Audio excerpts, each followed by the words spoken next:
Salut les customers, j'espère que vous allez bien.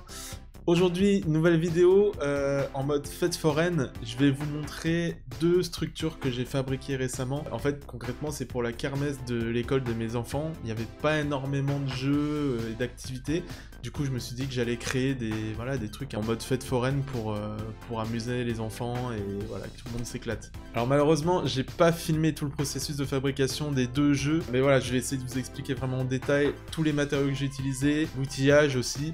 Et vous allez voir que finalement c'est plutôt simple à réaliser. Et vous allez voir qu'au final ça va vous coûter quasiment rien puisqu'on va utiliser du bois de récup et vraiment des matériaux simples.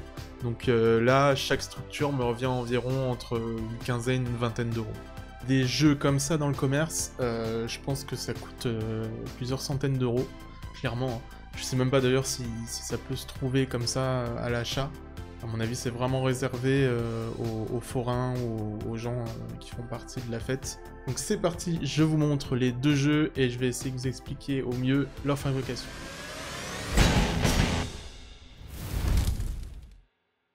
Alors voilà, je vous montre la première des deux structures de jeu. Donc ça, en fait, c'est donc un clown avec... vous voyez des grosses dents, là, une grosse bouche. Et en fait, il s'agit juste de lancer une balle dans la bouche pour faire tomber chacune des dents. Le but étant évidemment de toutes les faire tomber pour gagner un maximum de points. Comment ça fonctionne? Donc, j'ai fabriqué une balle avec des chutes de vêtements pour faire une boule plutôt... Voilà, une grosse boule. Assez compacte, mais pas trop dure non plus. Pour éviter quand même de casser tout ce qu'on a fait, quoi. Ce serait un peu dommage. Et donc, le but du jeu, hop, voilà, c'est de shooter les dents pour les faire tomber. Je vous montre comment c'est fait. En fait, tout simplement, ce que j'ai utilisé, c'est une lame de parquet. Vous voyez, hein, une lame de parquet toute bête que j'ai segmenté en plusieurs morceaux, donc pour faire mes dents. Donc celle du haut, la rangée du haut, sont un petit peu plus petites que celle du bas. Bon, c'est pas forcément volontaire de ma part, hein. C'est juste qu'après je me suis rendu compte qu'en fait j'avais pas vraiment de place, du coup je les ai retaillées. Mais finalement voilà, ça fonctionne très bien d'avoir des grandes dents en bas et des petites en haut. Ça pose pas du tout de soucis. Vous voyez, en fait, le système d'accroche que j'ai créé, c'est avec ce qu'on appelle des louqueteaux. Alors les louqueteaux, ça c'est ce que vous trouvez en fait pour fermer vos portes de placard, souvent dans les cuisines. Ça va permettre en fait de clipser. Hop, voilà, c'est aimanté hein, tout simplement. Et là en fait ça tient super bien. J'avais fait un autre système qui n'a pas fonctionné avec des charnières. Je vais vous montrer ça. Donc là vous voyez, après il n'y a plus qu'à les replacer. Hop, voilà, comme il faut. Et c'est bon. Et donc oui, je vous disais, j'ai fait un autre système avec des charnières. Donc pareil, hein, c'est des charnières de porte. Sauf que, alors voilà, vous voyez, ça, on le mettait comme ça, on shootait dedans, ça bascule en arrière. Le système fonctionnait à peu près bien. En tout cas pour la partie du bas, pour les dents du bas, ça marchait bien, ça se repliait bien. Par contre pour la partie du haut, ça se repliait, mais ça avait tendance à rebondir, donc à revenir sur place. Et donc le système ne fonctionnait pas, donc j'ai dû réfléchir à autre chose, et je suis plutôt parti sur un système d'aimant, donc comme là avec les louqueteaux, et franchement ça fonctionne super bien. Alors voici l'arrière donc du jeu. Vous voyez que j'ai utilisé une palette, voilà, qui soutient toute la structure en fait. Et en fait cette palette, j'ai dû démonter un tasseau qui était au milieu. Alors je vais vous montrer en fait, si vous démontez une palette, voilà, vous pouvez récupérer, hop, les parties centrales de la palette qui sont, voilà, qui vous donneront des petites lamelles comme ça de bois qui sont vraiment hyper résistantes. Ça, le bois de palette, c'est vraiment génial pour ça. Donc je l'ai démonté juste à un endroit, à ce niveau-là, pour en fait créer l'ouverture de ma bouche. Alors je m'explique. Ici en haut on a la partie haute de la palette. En dessous on avait donc une lamelle comme celle-ci qui était à peu près à ce niveau-là. Donc elle est à peu près à ce niveau-là. Je l'ai enlevée et je l'ai mise plus bas. Voilà, je l'ai mise ici. Vous voyez ? J'ai mesuré à peu près voilà, l'écartement que je voulais pour l'ouverture de ma bouche. Voilà. J'ai mesuré à peu près ce que je voulais et du coup j'ai été donc replacer le tasseau ici plus bas. Ensuite, une fois que j'ai fait ça, j'ai été simplement acheter une planche que j'ai payé. J'ai dû payer ça combien un peu moins de 10 €. Elle fait 1,50 m sur 80 cm. Je l'ai fixé après donc sur la palette et bah, j'ai créé l'ouverture après dans la planche. Pour créer l'ouverture, vous percez un trou ici, un trou assez large, et après vous y allez à la scie sauteuse. Moi j'ai fait à la scie sauteuse tout le reste. Voilà. Pour les pieds de la structure, bah, c'est toujours de la palette. Hein. Voilà, une de chaque côté. Ça permet de maintenir la structure et voilà, je peux vous dire que ça tient très bien, il n'y a pas de souci. On a aussi donc, voilà, j'ai rajouté au fond un tissu que j'avais récupéré lors d'une brocante. Il y a une personne qui avait, voilà, qui se débarrassait de plein de tissus. Clairement, elle les mettait à la poubelle, donc j'en ai récupéré un. Et donc, il est fixé à l'arrière de la bouche à l'aide d'agrafes. Je l'ai agrafé tout autour. Je l'ai agrafé également en bas pour qu'en fait, vous voyez là-dedans, il y a les dents et la balle. Il y a tout. En fait, tout tombe de la bouche et récupéré là-dedans. Bon, ça évite du coup d'abîmer les dents. Comme ça, elles tombent là-dedans. Hop, vous voyez. Bon, elles sont trop au choc entre elles, mais il y a moins de risque, voilà, si ça tombe sur du bitume par terre, des éclater ou d'abîmer la peinture que vous avez fait, quoi. Des petites lumières. Bon, ça, c'est des lumières que j'ai achetées chez Action, donc voilà, vous connaissez. Hein. Chez Action, ça a dû me coûter peut-être 4 ou 5 € les lumières. Voilà. Bon, ce qui est un peu dommage, celle-là, c'est qu'elle clignote pas, mais bon, ça reste quand même cool. Alors après, pour le dessin du clown, à partir du moment où vous arrivez à faire cette ouverture, vous mettez vos dents à l'intérieur. Essayez de faire un truc tout bête, hein. Vous mettez 2 yeux, un nez. Voilà, vous n'êtes pas obligé d'aller dans le détail comme j'ai fait moi, où j'ai été voilà, créer des petites ombres. J'y suis allé à l'aérographe. Voilà, vous n'êtes pas obligé de faire tout ça. Ce qui peut être cool à faire, c'est de faire comme j'ai fait, les bandes rouges et blanches. Alors ça, c'est tout bête, hein. J'ai peint d'abord toute la planche en blanc. Et ensuite, j'ai été mettre du scotch de masquage sur les zones que je voulais garder en blanc. Et après, j'ai été peindre en rouge tout ce qui était resté sans scotch. Et en enlevant le scotch, on avait ces bandes blanches et rouges là que vous voyez. Donc ça, c'est plutôt joli, donc et assez simple à faire. Donc voilà, vous pouvez très bien faire ça. Vous n'êtes pas obligé non plus de faire une tête, hein, si vous voulez faire autre chose. Même si vous voulez faire autre chose qu'un clown, vous pouvez faire un monstre, vous faire un pirate, j'en sais rien quoi. Ça, vous faites ce que vous voulez. Mais en tout cas, voilà. Donc pour cette structure, vraiment assez simple à réaliser en soi. Et je vous conseille vraiment ce système de Locto qui marche très bien. Si vous voyez, ça s'aimante super bien. Et puis quand vous shootez dedans, bah, ça tombe direct. Voilà, et il y a juste à les récupérer. Alors vous pouvez voir aussi, ce que j'ai fait, c'est qu'à l'arrière, je les ai numérotés. Alors pourquoi ? Parce que quand vous allez les couper, vous n'allez pas forcément être hyper précis, parce que bon, c'est à la scie sauteuse, hein. La scie sauteuse, vous connaissez. On n'est pas ultra précis en termes de ligne droite. Donc là, j'ai préféré les numéroter, parce qu'après, quand je les replace, au moins, s'il y en a un qui est un peu incurvé sur un côté, il va bien se remettre par rapport à celui qui est à côté de lui. Après, si vous vous rappelez pas de l'ordre ou quoi, c'est pas très grave en soi. De toute façon, il y aura toujours un petit écartement entre vos dents. Donc ça, c'est pas dramatique. Mais voilà. Assez simple à faire, comme je vous disais. Et là, la structure, le prix que ça m'a coûté, c'est la planche. Donc une dizaine d'euros. Les lumières, je disais à peu près 5 €. Et puis c'est tout. Bon, après la peinture, mais bon, ça, la peinture j'en ai toujours chez moi, donc voilà. Donc au final, cette structure m'est revenue environ à 15 €. Voilà. Alors, il y a un petit truc que je vous ai pas montré, juste là.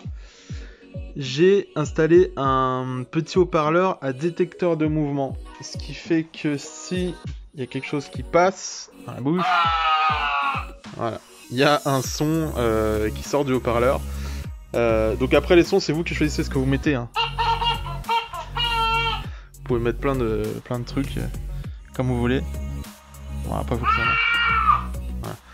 Donc c'est assez drôle, hein, au final, c'est quand vous tirez dedans, vous avez le perso qui crie ou qui rigole, ou un petit bruit marrant.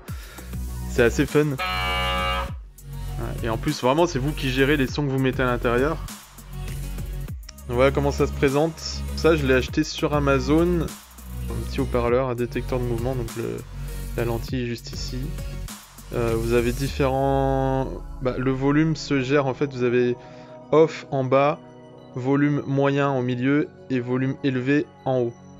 Voilà. Après, le programme A et B, c'est juste le sens de lecture de votre playlist, entre guillemets, quoi. Des sons que vous aurez mis dedans. Franchement, ça fonctionne plutôt bien, donc c'est assez rigolo comme truc. Alors voilà ce qu'on pouvait dire sur cette structure. S'il y a des choses qui sont pas claires, ou vous avez la moindre question, n'hésitez pas à la mettre dans les commentaires et j'essaierai d'y répondre du mieux que je pourrai. Et tout de suite, on passe au deuxième jeu. C'est parti.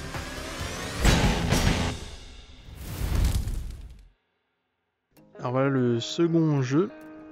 Donc bon voilà, vous avez reconnu, il s'agit donc d'un petit stand de tir avec des ballons. Alors je vous montre rapidement le fonctionnement.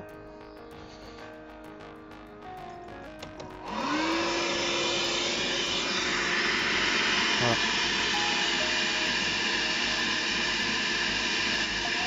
Donc voilà, truc typique de fête foraine. Alors pour réaliser ce petit stand de tir, j'ai utilisé des planches d'agglo récupérées d'un meuble qui me servait plus. Donc j'ai coupé en fait deux planches de taille identique, en haut et en bas, gauche-droite pareil, taille identique. Donc j'ai fait un rectangle quand même, j'ai pas fait un truc totalement carré. Et j'ai été ensuite fixer mes planches entre elles, avec des petites équerres comme ça. Voilà. Donc il y en a... voilà, ça permet de jointer chaque planche. Sinon, ce que vous pouvez faire aussi, c'est récupérer un petit meuble de... je sais pas, de cuisine. Vous pouvez trouver ça assez facilement dans des encombrants. Ou alors si vous en avez chez vous qui ne vous servent plus. Donc ensuite, j'ai été percer, vous voyez, 4 fois en bas, 4 fois en haut, mes planches, pour y passer un élastique. Donc cet élastique, je l'ai acheté en bobine. Voilà, puis après, du coup, j'ai coupé 4 morceaux que j'ai bien tendu et ensuite j'ai fait un nœud en haut que j'ai passé dans le trou. Enfin pareil, je l'ai fait en bas, la même chose. Voilà, pour tout simplement pour pas que l'élastique retombe. Voilà, le nœud permet de bloquer l'élastique, voilà, qui est bien tendu. Ah, vous voyez en dessous, hop, juste là, on a en fait un sèche-cheveux. J'ai pas mal réfléchi à ce que je pouvais utiliser pour ventiler convenablement le stand. Et en fait, il y a pas mal de gens qui disent utiliser un un ventilateur de PC. Je vous le conseille pas, tout simplement parce que c'est pas assez puissant. Vous allez voir que vos ballons vont rester comme ça en fait, ils vont rester sur place. Donc c'est pas du tout ce qui est le mieux. J'ai essayé aussi avec des mini ventilateurs qui font à peu près ce diamètre là, des ventilateurs de bureau. Je vous le conseille pas non plus, ça vous fera rien du tout, non, ça fera pas voler les ballons quoi, ils resteront sur place. Alors je vous montre derrière le petit système. Donc voilà, il y a le sèche-cheveux qui est là. Donc c'est un sèche-cheveux basique hein, qui a 3 types de puissance. Voilà. J'ai rajouté là vous voyez un peu de scotch en fait pour appuyer sur le bouton qui permet de maintenir l'air frais. Parce que le problème c'est que oui c'est un sèche-cheveux donc ça sort de l'air chaud. Et le risque c'est que si vous laissez de l'air chaud sortir vous allez cramer vos ballons et les faire péter. Donc il y a un petit bouton sur la majeure partie des sèche-cheveux qui permet de souffler uniquement de l'air frais. Pensez à maintenir ce bouton appuyé avec du scotch comme j'ai fait par exemple, ça tient très bien. Donc ce sèche-cheveux, je l'ai acheté chez Carrefour, je l'ai payé 8 €. Voilà, vous pouvez en trouver dans les supermarchés comme ça coûte pas cher du tout, hein. Vraiment vous prenez le truc le plus pourri quoi.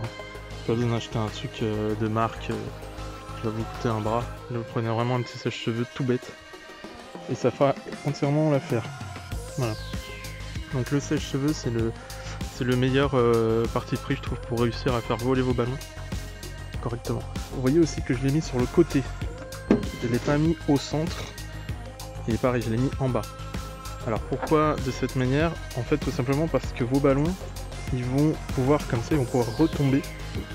Voilà. Ils vont pouvoir retomber, rebondir ici. Et après ils vont être... Le vent en fait va avoir un mouvement circulaire dans votre caisse. Du coup le ballon va repartir ensuite vers la droite et va à nouveau... Hop, va à nouveau s'envoler ici pour repartir à gauche, redescendre, etc. Et ce qui est pas mal, c'est qu'en plus du coup les ballons se rentrent dedans. Et on a des effets voilà, peut-être un peu plus lent par endroit, hop, plus rapide après. Voilà, donc ça permet vraiment de varier la vitesse de déplacement des ballons. Et ce que je vous conseille, c'est quand vous aurez fini ça et que vous placez vos ballons, c'est d'en faire de tailles différentes. Le mieux, c'est de mixer et d'avoir plutôt deux gros. Vous voyez, ils sont pas énormes, hein, je les ai pas gonflés à fond, hein, évidemment. Donc deux moyens, on va dire, deux ballons de taille moyenne et un petit. Alors faites pas des ballons trop gros, parce que des ballons trop gros vont se bloquer à force avec le vent, ils vont se coincer dans un coin, ils bougeront plus. Si vous mettez que des petits, ça va être un peu le même délire, c'est-à-dire qu'au bout d'un moment, ils vont aller se mettre dans le coin ici, vu que ça souffle moins, et ils vont tous s'aggluténer et rester bloqués là. Donc là, ce qui est bien en mettant deux gros en petit, c'est que le petit, il va aller se balader ici, les gros vont descendre, là, rebondir et boum, repartir, et en fait, ils vont se tamponner constamment, ce qui va vraiment créer ce mouvement circulaire. Vous voyez là, on voit bien ce que je disais. Vous voyez ça tourne. Voilà. Et à chaque fois, dès qu'il y a un ballon, vous voyez qui reste un peu bloqué là, hop, on en a un autre qui vient le chasser. Voilà. Alors je reviens à l'arrière pour vous montrer aussi les pieds. Hop, donc les pieds en fait c'est simplement des gros tasseaux que j'ai récupérés. Que j'ai été vissé en dessous du coup. Voilà. 4 pieds. Le sèche-cheveux, en fait, il tient. J'ai fait un trou du coup sur la planche inférieure avec une scie cloche. Et là, j'ai été collé avec de la colle chaude. Voilà, donc j'en ai mis en bas, j'en ai mis en haut. Et on voit bien là ici. Tout ça, c'est de la colle. Voilà, là, ça tient impeccable. Et donc pour habiller le bas et cacher le sèche-cheveux, j'ai récupéré à nouveau des lames de parquet que j'ai coupées aux dimensions. Voilà, pour devant ici et les côtés pareil. Voilà, donc ça permet de camoufler les pieds et le sèche-cheveux. Voilà, et après libre à vous de décorer votre boîte comme vous le voulez. Hein. Bon là vous voyez qu'il me manque quelques... J'ai piqué des gommettes de mon fils mais il m'en manque un petit peu pour combler le trou là ici.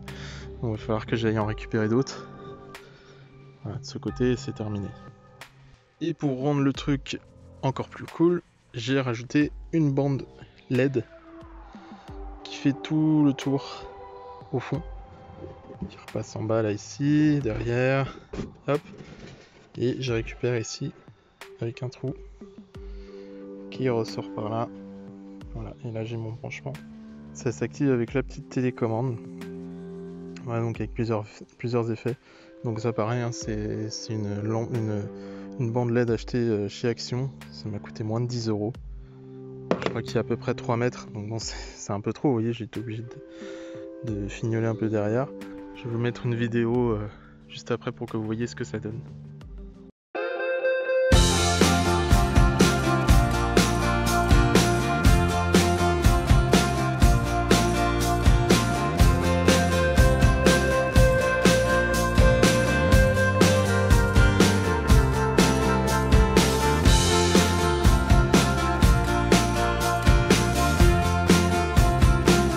Comme vous avez pu le voir, c'est pas hyper compliqué en termes de bricolage, donc vous pouvez largement vous débrouiller. Le système de ventilation que j'ai fait donc avec le sèche-cheveux, vraiment c'est ce qu'il y aura de mieux. Hein. Je vous conseille vraiment d'utiliser ça parce que les autres systèmes que j'ai pu voir, comme je vous avais dit, avec les ventilateurs de PC ça servira à rien, les mini ventilateurs ça servira à rien.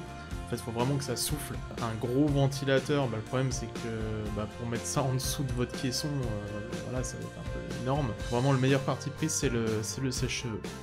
Donc si vous savez bricoler, si vous avez un peu de bois qui traîne, des chutes, voilà, des trucs, vous savez pas trop quoi faire, que vous avez des enfants ou que y a une kermesse tout simplement et que vous aimeriez participer au projet de la kermesse, et voilà, vous avez de quoi faire avec ces deux jeux vraiment typés fête foraine. Les enfants adorent et je pense que les autres kifferont tout autant.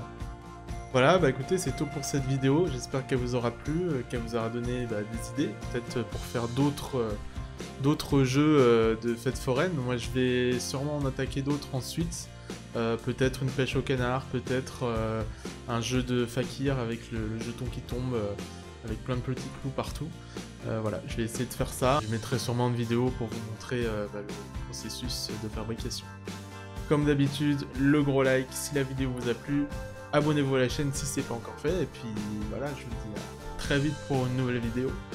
Ciao les customers!